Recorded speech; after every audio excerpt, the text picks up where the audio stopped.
আসসালামু আলাইকুম আইনি একাডেমি এবং জাহাদ কমার্স পয়েন্টের পক্ষ থেকে সবাইকে জানাচ্ছি শুভেচ্ছা। নতুন নিয়ে আসলাম নতুন একটা ভিডিও নিয়ে, একদম নিউ চ্যাপ্টার। এটা অধ্যায়ের নাম হচ্ছে সার্ভিস কস্টিং। অধ্যায়ের নাম কি? Service costing. আমি আগে একটু সার্ভিস কস্টিং নিয়ে বেসিক কথাবার্তা বলি, দেন অঙ্ক শুরু করব।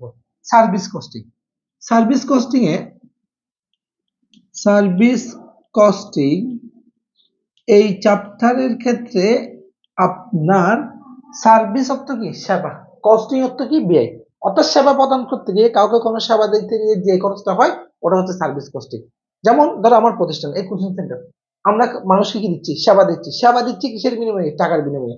এখন আমি ধরো একটা স্টুডেন্ট পরে 1000 টাকা নিচ্ছি, আমার 1000 টাকা কি সম্পূর্ণ লাভ? এখানে আমার একটা খরচ আছে না? আমার রুম ভাড়া, ইলেকট্রিসিটি, টিচার্স পেমেন্ট, স্টাফ খরচ, বিভিন্ন খরচ আছে না? এই সমস্ত প্রকার খরচকে কি বলা হয়? কস্টিং। অর্থাৎ সেবা প্রদান করতে গিয়ে যে খরচটা হয় তাকে কি বলা হয়? Service costing. এই সার্ভিস কস্টিং এ আমার একটু কথাগুলো খেয়াল করো। এখানে দুই ধরনের খরচ থাকবে, একটা হচ্ছে ভেরিয়েবল কস্ট, একটা হচ্ছে ভেরিয়েবল কস্ট, আর একটা হচ্ছে ফিক্সড কস্ট। একটা হচ্ছে ভেরিয়েবল কস্ট, আর একটা হচ্ছে কোন কস্ট? Fixed cost. কথা বুঝছো? একটা পরিবর্তনশীল খরচ, একটা হচ্ছে কি? স্থায়ী খরচ। ঠিক আছে? যে খরচগুলো উৎপাদন বাড়ার সাথে সাথে বাড়বে, উৎপাদন কমার সাথে সাথে কমবে, ওটা হচ্ছে ভেরিয়েবল কস্ট। আর যে খরচ সবসময় স্থির থাকবে, সবসময় সমান থাকবে, ওই খরচ ফিক্সড কস্ট। অঙ্ক করার ক্ষেত্রে ভেরিয়েবল কস্ট, ফিক্সড কস্ট চেনার জন্য একটা সহজ টেকনিক বলবো, সেটা একটু মাথায় লিখে রাখো, অথবা আপনার নোটেড করে রাখো। ফিক্সড কস্ট চেনার, ফিক্সড কস্ট করার নিয়ম হচ্ছে ভাইয়া, কোনো খরচের পাশে যদি পার মান্থ কি বলা থাকে, পার মান্থ বা পার ইয়ার বলা থাকে, পার মান্থ বা পার ইয়ার বলা থাকে, তাহলে ফিক্সড কস্ট। আর পার মান্থ বা পার ইয়ার বলা না থাকলে সবসময় কোন কস্ট? Variable cost. আশা করি জিনিসটা ক্লিয়ার হয়েছে। আমি এবার সরাসরি অঙ্কে যাচ্ছি। অঙ্ক করার আগে একটু আনসারটা দেখে দেখেন। এখানে দেখছেন খরচগুলো দুই ভাগে বিভক্ত, ফিক্সড কস্ট, ভেরিয়েবল কস্ট, যোগ করলে টোটাল কস্ট। কথা ক্লিয়ার? ওকে, আমি এবার অঙ্কটার প্রশ্নটা একটু পড়ে নিয়ে আগে। মামুন ইজ দ্য ওনার। মামুন একজন মালিক অফ এ বাস। আগেই বলি রাখি একটু কষ্ট করে, এই অধ্যায়ের সমস্ত প্রকার অঙ্ক হবে গাড়ি নিয়ে। অর্থাৎ এই যে আমাদের সৌদিয়া, আইসালম, গ্রিনল্যান্ড যে গাড়িগুলো আছে, এগুলো যে আমাকে ধরেন চিরাং থেকে কক্সবাজার, কক্সবাজার থেকে ঢাকা বিভিন্ন জায়গায় নিয়ে যাচ্ছে, এটা একটা সেবা দিচ্ছে, এই খরচ নির্ণয় করাকে সার্ভিস কস্টিং বলে। Mamun is the owner of a bus. Mamun একটা বাসের মালিক। দ্য বাস রান বিটুইন, এই গাড়িটা চলে বিটুইন রাজশাহী থেকে ঢাকা। এট এ ডিস্টেন্স কত কিলোমিটার বলছে? 300 কিলোমিটার। গাড়িটা কত কিলোমিটার পথ পাড়ি দেয়? 300 কিলোমিটার পথ পাড়ি দেয়। It is not an road for 5 day. এটা রোডে থাকবে না কয়দিন? 5 দিন। অর্থাৎ এক মাসে 30 দিনের মধ্যে 5 দিন থাকবে না, থাকবে কতদিন? 25 দিন। It runs one upward and one downward journey per day. এটা দৈনিক একবার যায় একবার আসে। ইটস ক্যাপাসিটি, এটার ক্যাপাসিটি কত প্যাসেঞ্জার বলছে? 40 passenger. On an average 90% full. অর্থাৎ এটা 90%, আমার যে সিট ক্যাপাসিটি আছে তার 90% সবসময় কি থাকে? ফুল থাকে। আদার ইনফরমেশন, অন্যান্য information, bell of bus, road licence per year, insurance charge, garage rent, driver salary, Jamuna bridge toll, road expense, then interest cost of petrol, kilometer run per liter, maintenance cost per kilometer, tire cost allocated per kilometer, lubricant cost per trip, life of the bus খরচগুলো দেওয়া আছে। ওরা প্রথম হচ্ছে cost per passenger kilometre, অর্থাৎ প্রতি কিলোমিটারে আমি কি নির্ণয় করব? খরচ নির্ণয় করব। প্রতি কিলোমিটারে কি নির্ণয় করব? খরচ নির্ণয় করব। প্রথম যে খরচটা আমরা দেখতে পাচ্ছি, সেই খরচটা হচ্ছে ভ্যালু অফ বাস, অর্থাৎ বাসের মূল্য। বাসের মূল্য এটা কোনো খরচ নয়। বাসের মূল্য কোনো খরচ নয়, এটা হচ্ছে সম্পত্তি ক্রয়। সম্পত্তি ক্রয় এখানে আসবে না, এখানে হয় ফিক্সড কস্ট আসবে, না হয় ভেরিয়েবল কস্ট আসবে। যেমন রোড লাইসেন্স পার ইয়ার, পার ইয়ার বলছে না? আমি বলছিলাম না কোনো খরচের পাশে পার ইয়ার বা পার মান্থ থাকলে ফিক্সড, তাহলে পার ইয়ার 3000, এক বছরে 3000, তাহলে এক মাসে কত? 12 দিয়ে ভাগ করছে। দেখেন রোড লাইসেন্স কই? রোড লাইসেন্স 12 দিয়ে ভাগ করছে। ওকে, এরপর আসেন ইন্স্যুরেন্স পার ইয়ার 12 দিয়ে ভাগ করছে, গ্যারেজ রেন্ট পার ইয়ার 12 দিয়ে ভাগ করছে। দেখেন ইন্স্যুরেন্স, গ্যারেজ রেন্ট 12 দিয়ে ভাগ করছে। Clear? Driver salary per month বলা থাকলে তার ভাগ করার দরকার নেই, কারণ আমি এক মাসের হিসাব করবো। আমি সবসময় কয় মাসের হিসাব করবো? এক মাসের হিসাব করবো। ড্রাইভার স্যালারি 5000 টাকা লিখে ফেলছে। ওকে, এরপর আসো যমুনা ব্রিজ টোল পার ট্রিপ মানে এক ট্রিপ, অর্থাৎ গাড়ি যে যায়, ধরো এখান থেকে কক্সবাজার যাচ্ছে, এটা এক ট্রিপ, গাড়ি চলে আসবে, এটা এক ট্রিপ। দুই ট্রিপ। কথা বুঝাতে পারছি? পার ট্রিপ বলছে, পার ট্রিপ কত? 1200।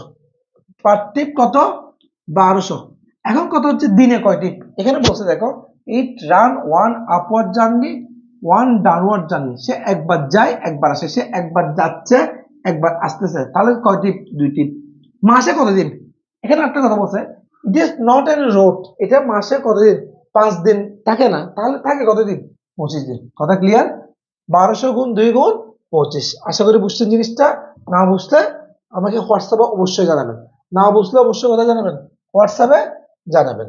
এরপর আসেন এই যমুনা ব্রিজ টুল, দেখো 600 গুণ 2 গুণ 25, ঠিক আছে। এখন এখানে এই এমন একটা দিয়ে ভাগ করছে দেখেন 5,40,000। এখন এটা করতে আসছে ভেরিয়েবল কস্ট পার কিলোমিটারে নিয়ে আসছে, ডাইরেক্ট পার কিলোমিটারের জন্য 5,40,000 দিয়ে ভাগ করছে। 5,40,000টা করতে আসতে আমি একটু বুঝাচ্ছি, আপনি দেন বুঝতে পারবেন। 5,40,000টা করতে আসতে আমি আগে বুঝে দিই একটু আপনাকে। সে দিনে কয়বার যাওয়া, দিনে কত কিলোমিটার পথ যায় বলছে 300, আগে এটা বুঝে নাও। দিনে 300 হলে সে মাসে কতদিন বসছিল 25 দিন। কথা ক্লিয়ার? দিনে কয়বার 2 বার, দিনে কয়বার 2 বার, 300 কিলোমিটার যাওয়া আসা করে, দিনে কয়বার 2 বার, মাসে কতদিন বসে 25 দিন। ক্লিয়ার? এটা ক্লিয়ার? সে কত প্যাসেঞ্জার নিয়ে যায় 40 প্যাসেঞ্জার। ওকে, ওর কত পার্সেন্ট ফিল আপ থাকে, কত পার্সেন্ট ফিল আপ থাকে 90% ফিল আপ থাকে। দেখো এই ক্যালকুলেশন করলে অবশ্যই 5,40,000 টাকা চলে আসবে। আমি এটা আবার বুঝাচ্ছি, সে দিনে কত কিলোমিটার পথ পাড়ি দেয়। ক্লিয়ার? কত দিন, দিন কত, ওকে, কয়বার, বার কয়বার, সে যে ঢাকা থেকে রাজশাহী যায় কয়বার আসা যাওয়া করে, কত প্যাসেঞ্জার, প্যাসেঞ্জার কত ছিল, কত পার্সেন্ট ছিল। ক্লিয়ার? তুমি এই ক্যালকুলেশনটা করলে আনসার চলে আসবে কত 5,40,000। আনসার চলে আসবে কত 5,40,000 চলে আসবে। দেখেন 5,40,000, এটা মনে হয় এখানে ক্যালকুলেশন করে কোথায় দিয়েছিল, এই তো আমি যে ওয়ার্কিংটা তোমাকে দেখাইছি এখানে দেখো আনসারে 2 বার করে দেখছে, একই কথা 300 গুণ 2 গুণ 25, আবার 25 এর সাথে 40 গুণ 90% গুণ, ঠিক এই ক্যালকুলেশন করলে ওই রেজাল্টটাই আসবে আসলে। ক্লিয়ার? যমুনা ব্রিজ চলে গেছে। আসো রোড এক্সপ্রেস পার টিপ ঠিক সেম ভাবে করবা।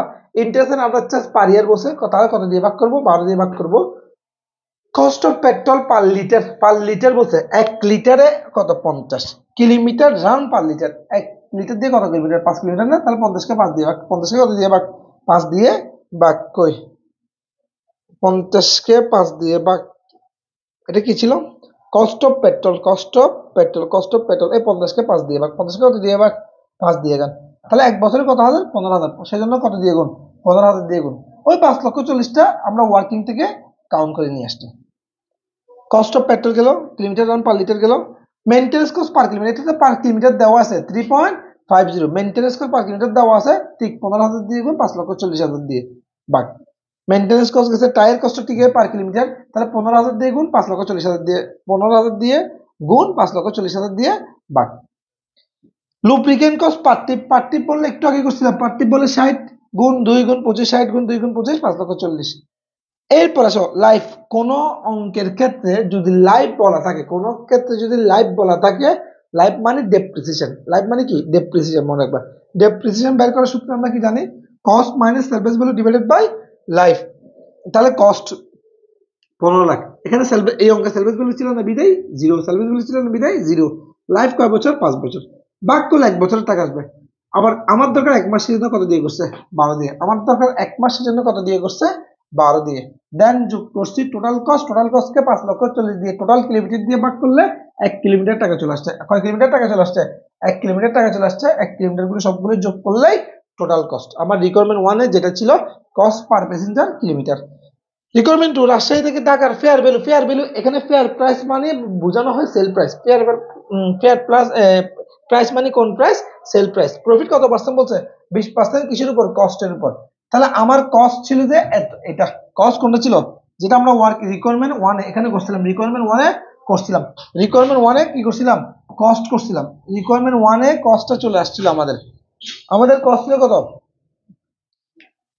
এটা 1 কিলোমিটার, এটা 1 কিলোমিটার, তাহলে 300 কিলোমিটারের কস্ট। এটা প্রফিট কত পার্সেন্ট করবো তার উপর প্রফিট ধরছি, দেন যোগ করলে সেল প্রাইস বা ফেয়ার ভ্যালু। ওকে, এই ওয়ার্কিংটা তুমি চাইলে এভাবে করতে পারো বা আমি যেভাবে দেখাচ্ছি ওভাবে করতে পারো, সম্পূর্ণ তোমার ইচ্ছা। ওকে, নেক্সট ক্লাসে দেখা হবে ইনশাআল্লাহ।